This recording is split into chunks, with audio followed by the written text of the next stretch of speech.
20 नवंबर को महाराष्ट्र में विधानसभा चुनाव होने हैं, लेकिन उससे पहले नेताओं की बगावत और पार्टी में आपसी कलह का सिलसिला जारी है। महाराष्ट्र विधानसभा चुनाव से पहले शरद पवार की एनसीपी को तगड़ा झटका लगा है। पुणे की इंदापुर सीट पर अप्पा साहेब जगदाले ने चुनाव के बीच अजीत पवार की गुट के उम्मीदवार दत्तात्रेय भरणे को समर्थन देने का ऐलान कर दिया है।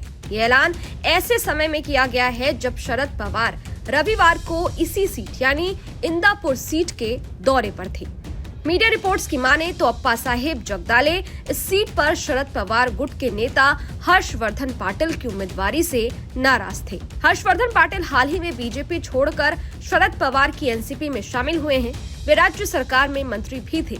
हर्षवर्धन पाटिल को एनसीपी नेता अजीत पवार का कट्टर विरोधी माना जाता है। बीजेपी छोड़ने के बाद शरद पवार की एनसीपी में शामिल हुए हर्षवर्धन पाटिल को पुणे की इंदापुर सीट से उम्मीदवार बना दिया गया, जिससे स्थानीय कार्यकर्ताओं और नेताओं में नाराजगी देखने को मिली। लोकल नेताओं ने शरद पवार के इस फैसले पर सवाल भी उठाया था और कहा था कि अगर इस फैसले पर पुनर्विचार नहीं किया जाता है तो इंदापुर में बहुत बड़ा विस्फोट हो सकता है।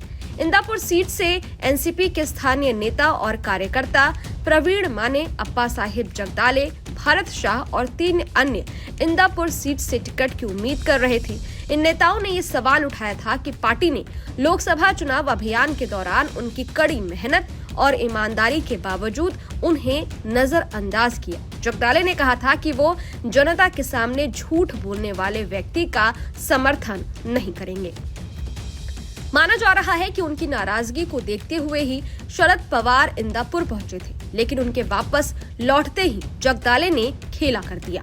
मीडिया रिपोर्ट्स के माने तो जगदाले अब जल्द ही एनसीपी अजीत पवार गुट पे शामिल हो सकते हैं। जगदाले ने न सिर्फ दत्तात्रेय भरणे का समर्थन किया है, बल्कि चर्चा है कि वो उप मुख्यमंत्री अजीत पवार के नेतृत्व में दत्तात्रेय भरणे के लिए भी प्रचार करेंगे। माना जा रहा है कि जगदाले के इस फैसले के कारण इंदापुर सीट पर शरद पवार की पार्टी बैकफुट पर आ गई है। बीच चुनाव में जगदाले का पाला बदलना हर्षवर्धन पाटिल के लिए भी नुकसानदेह साबित हो सकता है।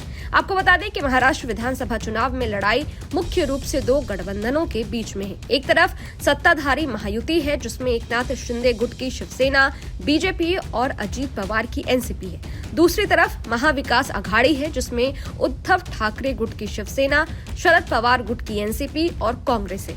राजनीतिक दलों की ओर से सीट शेयरिंग का फॉर्मूला भी तय हो चुका है और उम्मीदवारों के नाम का ऐलान और नामांकन भी हो चुका है। सोमवार को नामांकन वापस का आखिरी दिन है। दोनों गठबंधन की ओर से करीब 50 ऐसे बागी नेता हैं जो टिकट नहीं मिलने से नाराज होने के बाद निर्दलीय मैदान में उतरे हैं। ऐसे में राजनीतिक दलों के सामने बागियों को मनाने के लिए अब कुछ ही घंटे का समय बचा हुआ है। खैर, इस वीडियो पर आपकी क्या राय है? ये वीडियो आपको कैसा लगा? कमेंट बॉक्स में जरूर बताइएगा। बाकी देश और दुनिया की तमाम खबरों के लिए देखते रहिए न्यूज नेशन। शुक्रिया।